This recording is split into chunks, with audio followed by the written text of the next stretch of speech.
공매도. 처음 들으면 좀 복잡하게 느껴질 수 있습니다. 공매도는 한자로 빌공에 팔매를 써서 말 그대로 없는 걸 판다라는 뜻인데요.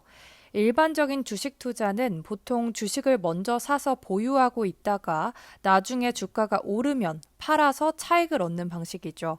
하지만 공매도는 이와 반대로 주가가 떨어질 것 같을 때 주식을 먼저 빌려서 시장에 팔고 나중에 실제로 주가가 떨어지면 더 낮은 가격에 다시 사서 돌려주는 방식입니다.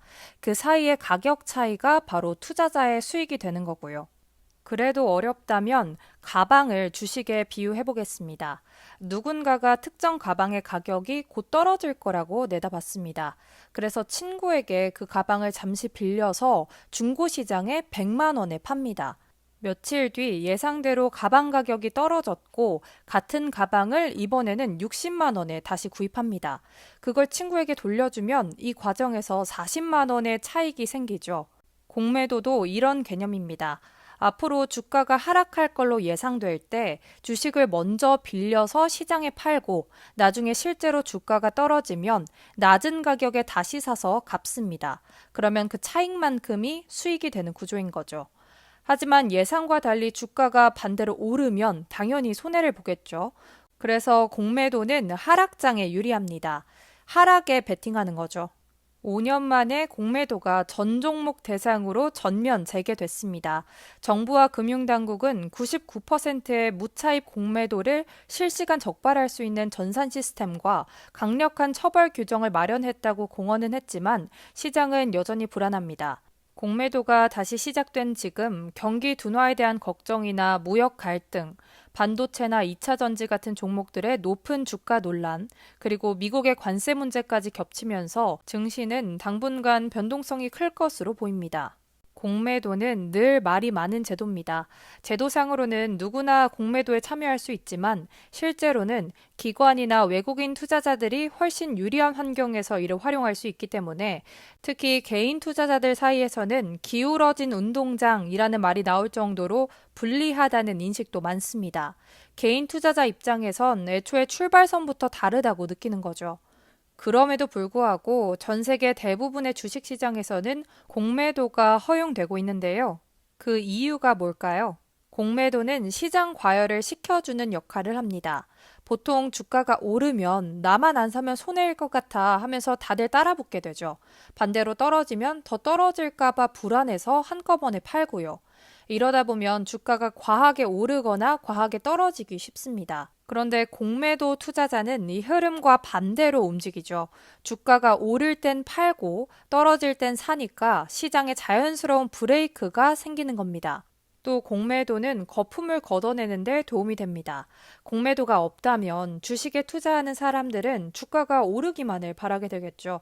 수익을 내려면 주가가 올라야 하니까요. 이런 구조에서는 주가에 부정적인 정보가 나와도 하락을 유발할 수 있는 정보는 시장에서 잘 드러나지 않을 수 있겠죠.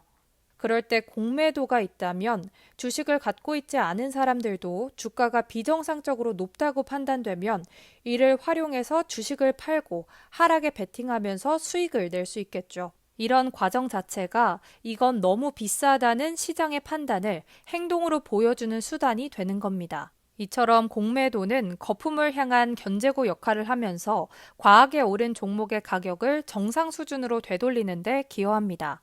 이렇게 거품 낀 종목을 정상 가격으로 끌어내리는 순기능도 있지만 시장 급락이 심할 때는 공매도가 하락세에 기름을 붓는 역할을 할 수도 있습니다. 지난 2020년 3월 코로나19 발발로 금융 변동성이 급등하면서 정부가 공매도를 전면 금지했고요.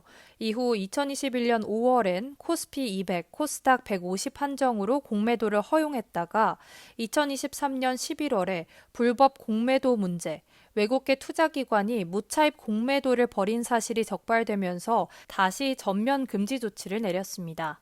정부가 공매도를 다시 허용하려는 건 시장 신뢰도 회복하고 외국인 투자자들도 다시 끌어오겠다는 의도인데요.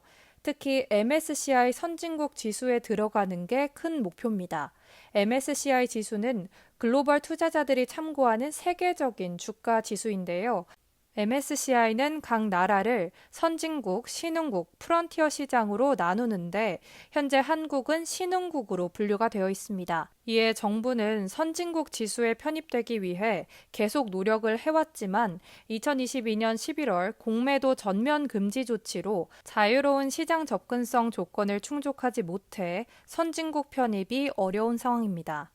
만약 우리가 선진국 지수에 들어가면 수십조 원 규모의 외국인 자금이 국내 주식시장으로 들어올 수 있다는 기대도 있습니다. 정부 입장에선 이걸 놓치기 어려운 거죠. 정부는 초기 2개월 동안은 공매도 과열 종목 규제를 더 강하게 적용합니다. 시장 충격을 줄이기 위해 공매도 거래가 몰려서 주가가 너무 급하게 떨어진 종목은 다음 거래일 하루 동안 공매도가 자동으로 금지되는 거죠. 하지만 이런 조치들만으로 개인 투자자들의 불안을 완전히 잠재우긴 어려운데요. 과연 이번 공매도 재개가 시장 회복에 도움이 될진 더 지켜봐야겠습니다.